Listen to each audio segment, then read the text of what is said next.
Modern art installations of the Museum of Modern Art cast long shadows in the late afternoon sun. Lily Lin wandered through the galleries, her Canon DSLR capturing the interplay of light and space. But something else caught her attention, something that normal visitors couldn't see. "There's definitely an energy flow here," she muttered to herself in English, then switched to Mandarin as she recited her grandfather's teaching. A 3 odd divide by paragraph but not seni grave c sedilla letter 2 e 3/4 eo a pound. Energy flows like water finding its path. At 18, Lily had mostly adapted to life as a typical New York high school senior. Yet she couldn't ignore the subtle energies she'd been able to sense since childhood, a gift inherited from her grandfather, Master Lin, a renowned Feng Shui expert now teaching at Harvard. Her phone buzzed. A text from her grandfather: "Stay where you are. Coming to you. Urgent." Lily frowned. Her grandfather rarely left his research in Boston. Something must be wrong. She found a quiet corner in the museum's sculpture garden, where the placement of art pieces seemed to follow an ancient pattern she recognized from her years in China. Between ages 3 and 12, she had lived with her parents in Shanghai, spending countless hours learning Feng Shui principles from her grandfather. "You've noticed it too." The voice came from behind her. Master Lin appeared, looking more professor than Feng Shui master in his tweed jacket and wire-rimmed glasses. "Yay," Lily greeted him with the Chinese term for grandfather. "What's wrong? Why are you here?" "The Shadow Organization has made their move," he said gravely. "They've been tracking our family's Feng Shui knowledge for generations. Now they're getting closer." "The Shadow what?"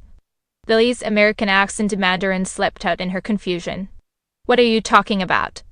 Master Lin pulled out an ancient compass, its face marked with complex symbols that merged Feng Shui principles with mathematical formulas.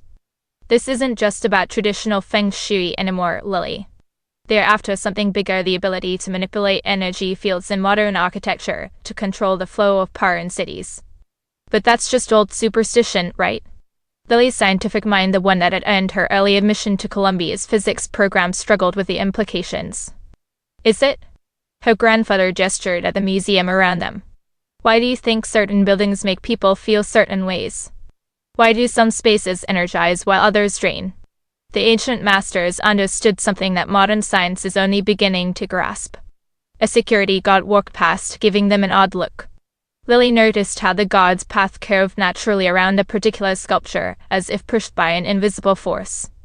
"Your parents have been investigating this in Boston," Master Lin continued, his voice dropping. "They've discovered something. Something important enough that he stopped abruptly, his eyes fixing on something behind Lily. She turned to see a group of tourists entering the garden. They looked normal enough, but her grandfather's grip on her arm tightened. "They hear," he whispered. Lily listened carefully. "Everything I taught you about Feng Shui, it wasn't just tradition. It was preparation. You need to go to MIT. Find Ethan Chen in the quantum physics lab. He's been measuring the energy patterns we've known about for centuries. But go. Now. Take different exits, different trains. Don't use your phone.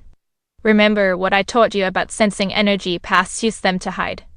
Before Lily could protest, her grandfather pressed an old jade pendant into her hand.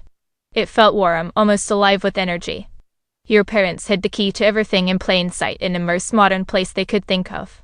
The Shadow Organization is looking in all the wrong places, in ancient temples and old texts. But we've always adapted, always evolved. Remember that, Lily. You're a bridge between two worlds." With that, Master Lin walked away, his movements somehow making him blend into the crowd despite his distinctive appearance. The tourists were moving closer, their movements too coordinated to be random. Lily clutched the jade pendant and took a deep breath. She was American-born Chinese ABC, as they called it. All her life she tried to balance two cultures, never fully belonging to either. Maybe that was the point all along. She slipped the pendant around her neck and headed for the exit, her mind racing. The museum's layout suddenly looked different to her, not just paths and halls, but flows of energy she could use to disappear. Behind her, the sun cast long shadows through the museum's glass walls, and somewhere in Boston, her parents' disappearance was becoming the first move in a game she was only beginning to understand.